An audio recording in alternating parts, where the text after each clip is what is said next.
I mean, is it really true that we're lonelier now? I think so. But Do you- maybe not. I don't really know. They say there's a massive loneliness epidemic. I mean, yeah, I don't know. I was hearing that's something to consider. Yeah. Mm. Hello and welcome to Get Real with the English Sisters. Welcome to this episode, everyone. Please remember to follow us on social media and come and watch us on YouTube too if you find this interesting. Yeah, and share with your family and friends.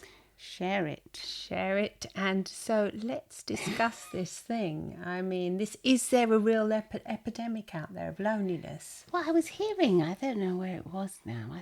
Esther Perel was saying it, that we've never been as lonely as we are now.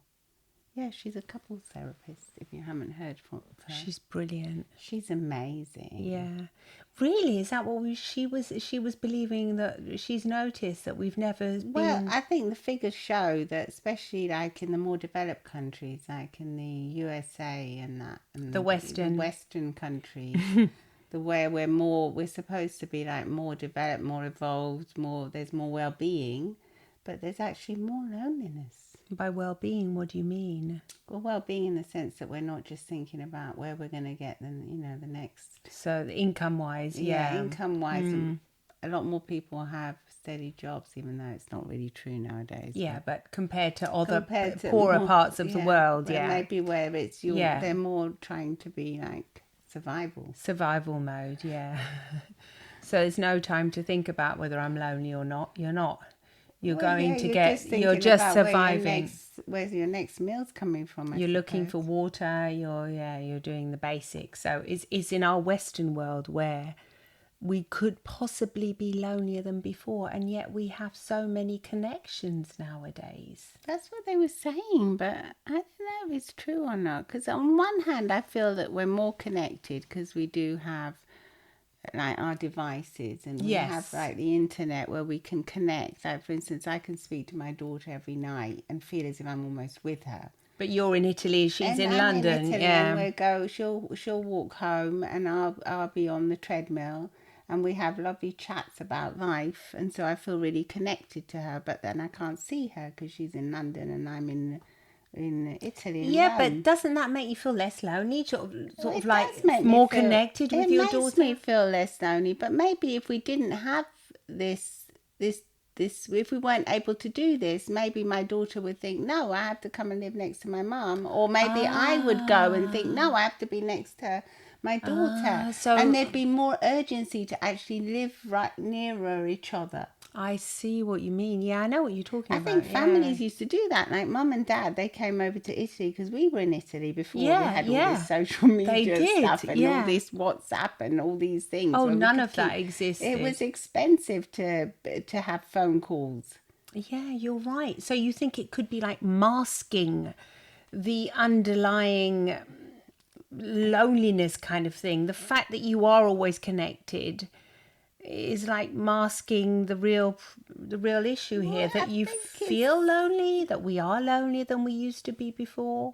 Yeah, I think we're like more dispersed than we used to be. Like maybe before there'd be more urgency to, well, maybe not, because like Mum, she lived her whole life in England. She was always felt really upset about not seeing her sisters. Because she was Spanish and she was born in Spain, and she had the rest of the family stayed in Spain. And they tried to go back to Spain. Do you remember she would always tell us how she tried to go back and it didn't work out? It didn't work out, couldn't find jobs. So she created the family in England. But yeah, I know what you mean. I think she always felt lonely. But she always felt lonely, and then it made us want to be living near each other. That's why I came over. We're right close to each other. But maybe if we had all this, I mean, maybe we wouldn't have. We wouldn't have. Or do you think it would have made us even feel more like wanting to? If I just called you while I was here in lovely Italy in the sunshine, and you saw me by the pool or whatever, and you were working, I don't know, in the bank or something, do you think you would have not wanted to come over because you saw me every day? and we were still Well, I might chatting. not have missed you as much as I did. You might not have, But I yeah. would have been like thinking what I'm missing out there. You would have, yeah. But you might, well, you already knew you were missing out, but then you would actually see it and you would say, I would God. probably want to come over even more, but maybe I wouldn't have because I wouldn't have Yeah. missed you so much. I don't know.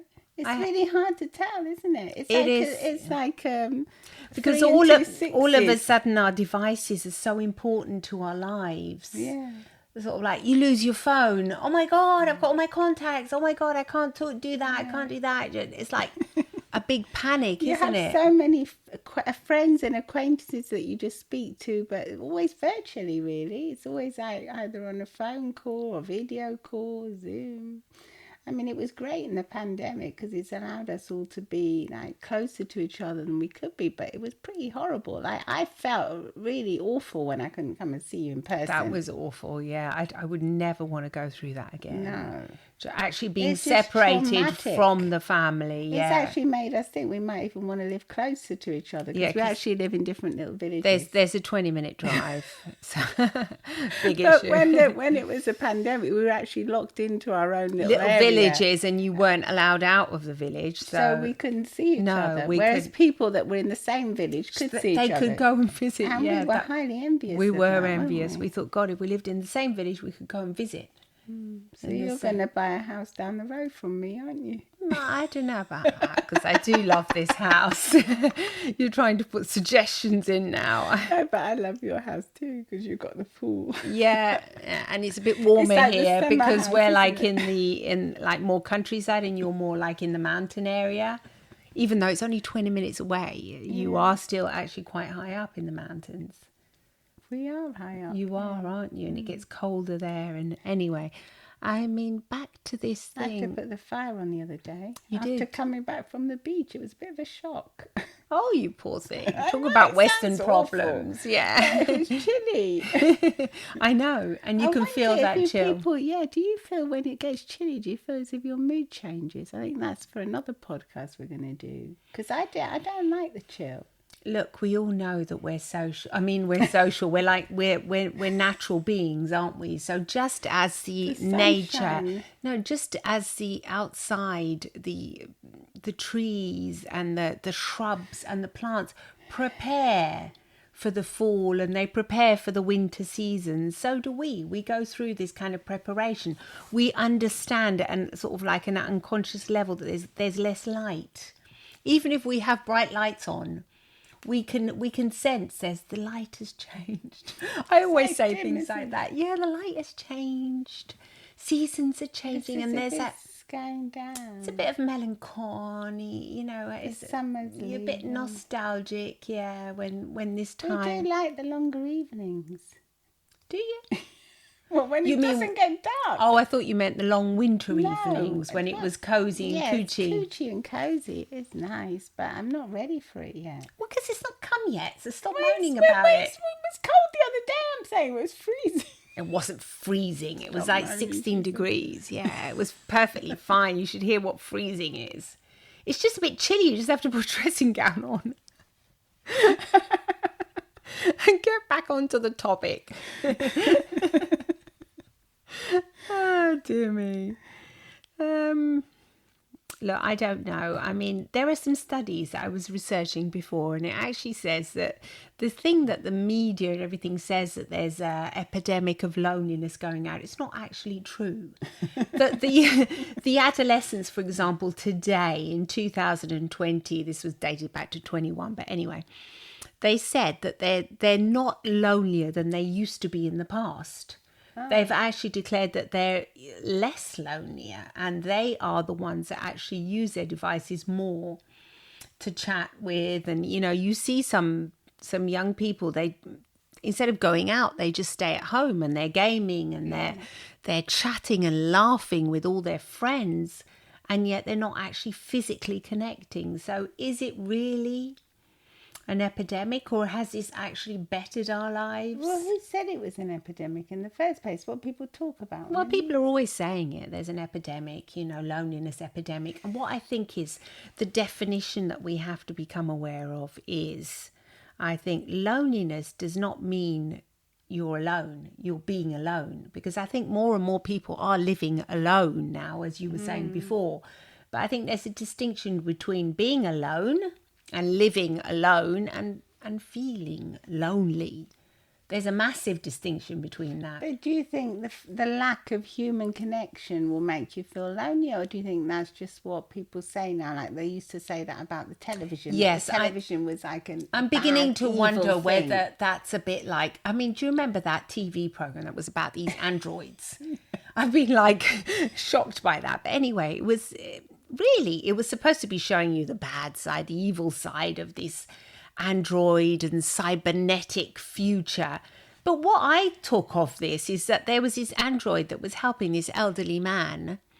Instead of having a human caretaker, he had it looked like a human. I mean, he had this android caretaker. Like a robot. Like a robot, yeah, it was a robot.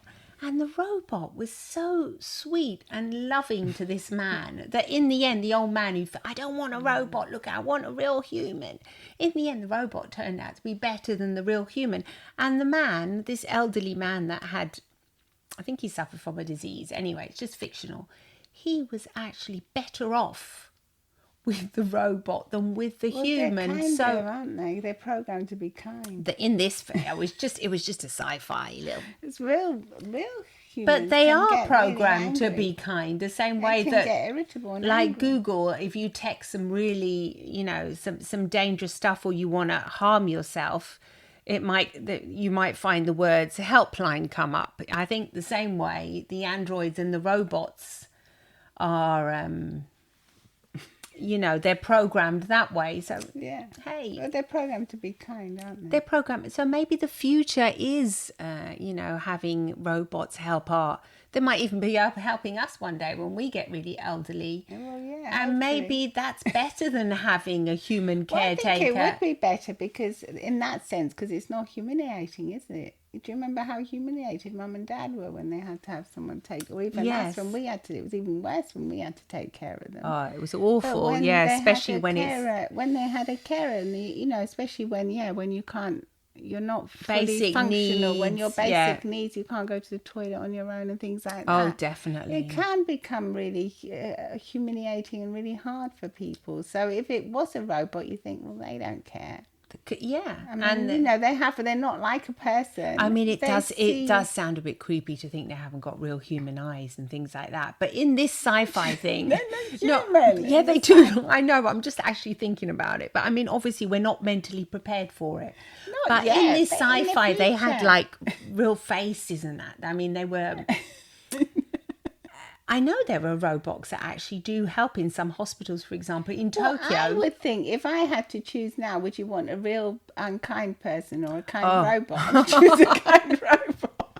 I'd have a kind robot, especially this one. It was called Peter, and it was adorable. It was. Do you remember how much? I mean, Mum You used care. to tell us these horror stories about when she was an Oh, auxiliary nurse, how horrible the nurses were at times to the elderly people. She used to work in an old people's hospice, and yeah, she would come back and actually She'd be traumatised. she'd be traumatized because she was the only, no, not the only. There was like one or two other nicer ones, but she said generally these poor old people would not be respected. They were not treated in a respectful way. It's horrible. And that is, yeah, that's devastating. That's Well, awful. that's also on the topic of loneliness. Before, people would have big families so that their families could take care I of know. them. That's why I was thinking about it, because I was thinking, families would take care. What a burden for the family, though, as well. And now families are more like they don't actually live in these big, giant nucleus anymore. They're more alone. They live more alone. Yeah, before lots of people would take care of the Exactly. like the non-needy older ones, the grandparents. The grandparents. So if one person was off at work, there'd always be someone else. Normally, the female figure would always be the one who would have to look after the elderly, because it was normally the male gender that would be working. But nowadays, it's not like that anymore. So it's everybody's working. So. Yeah. So do you think that the fact that I think everyone works now and has to work sort of to maintain their lifestyle, do you think that contributes to loneliness? That would contribute to older people being lonely, I think. No, I 'cause think there's no one at home. that's what I mean. I think adolescents and that are probably less lonely than before because of the connection they've got. But I think elderly people could be feeling lonelier, especially if they lose one of their loved ones because, you know, they've died and life happens, doesn't it? And so then in that case, I'm coming to the conclusion that a nice robot, you know, I mean, I don't know what you think about this, but honestly, the series I saw, that I wish I could remember it. I think some Japanese. It was a foreign thing, yeah. It was like it wasn't in English. Was it Swedish or something? No, I think it was more Danish. No, I can't remember anyway. I think it might have been Korean or Japanese or something. And yeah, that you were supposed to be seeing this creepy side of it because they had one evil one.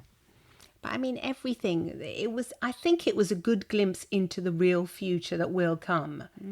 I really do believe it will be like that. I don't think they'll have human faces. I think they'll be still more robotic, like the robots cartoons? like we have in the house now. Cute, fluffy things. No, they do have fluffy pets though at the moment in these Japanese hospitals, whereas they're not allowed real, and they actually give real pet therapy, and they say that when they give the patients these like pet cats, I think they've got, the cat will put, no, because they love cats in Japan, Really cute. yeah, the cats will be really cute and fluffy, and the patient heartbeat lowers, blood pressure lowers. They feel less lonely. They become very attached to these little pet robots. They're robots. So, I mean, of course you would become attached. I mean, I'm attached to my cushion. It doesn't say a word to me. I like my blanket. I'm attached to my on holiday. Yeah, I'm attached to my blanket. So why wouldn't we become attached to something that makes us feel good and in return produces emotions in us? It's only normal, isn't it? Absolutely. That's why little children like their toys. Exactly. Well, look, we're attached to our phones, aren't we?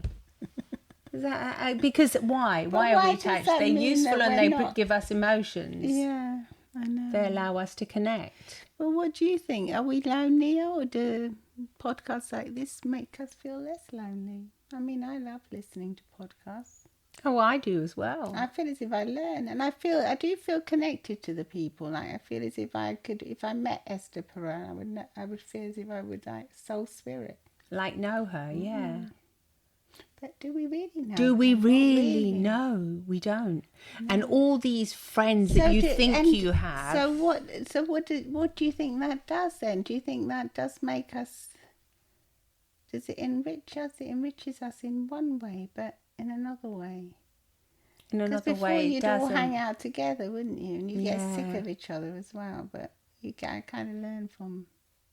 I mean, like families, they'd have big fights and things, wouldn't they? It causes a lot. Well, they still do. I mean, I can assure you, families still do have big fights. Yeah, but they don't see each other as much now, do they? No. In general. That's what I was saying. People do live alone a lot more than before. You live far away as well. You have friends in different places. You travel to work. You go. You fly. There's. Come on. It's not. The world has got so much bigger than it used to be for all of us. It's expanded in so many ways that we're not, and the fact that we can have a video call from any part of the world does make us, sometimes it's horrible though if you really miss someone and you just can't touch them on the screen. I find it almost frustrating, like if I've ever been away from my husband and I see him on a screen and I can't actually touch him, I almost don't, it's annoying, but I suppose you get used to it. If you have to, you get used to it. These long distance relationships, they have to do that. It's good for you in the end. It's good, yeah. It's good for you to be apart. Really? That's a short period. For short periods, it's good for the relationship. But if you have a long distance relationship, it's good that you can actually see and talk to the person as well and get in touch with them. But I know what you mean. It can be frustrating. I think there's that part of frustration because it's like not real. It's just Is that It's what not people 3D said yet. about the Yeah. pandemic and all these Zoom meetings and that? They said, yeah, they're good, but there's not like real meetings. But sometimes real meetings can be really boring. I mean, on the Zoom meetings, you can kind of, especially if it's audio, you can kind of do your own little thing, can't you? You're not really seen. Well, But then sometimes you're you present now. just look presentable, then the you're top half, present and now, then the bottom really. half you got your You're pajamas kind of on. not. You're half present. You're again. half there and half not there. Whereas if you're in real life, people can say, hey, what's going on with you? You feel the entire experience around Yeah. you, don't you? You share. You Normally, have to you share the moments of joy, the moments of boredom, the moments of... You share a beverage, a real thing together. You're both in one room, actually drink it. What are you laughing at? Just thought it was funny, the beverage. Yeah, that came out. That was rather odd. But because, I mean, whatever it is, whatever country you're in, you're sharing something, something that you can actually touch and physical, and like sharing a meal together, a meal. Yeah, that's quite a big deal. If someone chokes, you can actually tap them on the... Oh my God, you're so dramatic. I don't Can't mean if they you? choke. But if they're in the other room, what do you do? You're having a Zoom call. Most people aren't choking and scoffing themselves. They're scoffing and then you choke on something. You can't really help them. Well, can you? that's a horror situation. The only thing you can do is call 911. Yeah, that's what you can do. And say, look, I know where this person lives, but I suppose half the time you don't even know where they live and you don't have their full address. No, that's the shocking part. Yeah. Anyway, that's. But that's getting a bit silly. Anyway, what do you think? Do you think we're lonelier than before? Do you think that we're not? Is it true? Is it true or is it not true? I'm in two minds, really. I'm in two minds as well. And I don't think we know about it because we are in it. And we're not as lonely as we think we are. Or we might be more lonely than what actually we realise. Well, it would be. Yeah. Imagine if we had all our friends around. It'd be great, wouldn't it? Yeah. They are far away, a lot of them. A lot of them are far away. So maybe it's just an illusion that we're not lonely. Yeah. But really we are. We're craving human contact. Goodness me. Well, just let us know. To go out tonight. I think we're going out. Yeah, just let us know. Let us know what you think. Bye-bye. Yeah, and hope we feel we make you feel less lonely. Yeah. And wherever you are, follow us and check our podcast out. Get Real with the English Sisters and share it with all your family and friends, please. Bye-bye. Bye. Bye.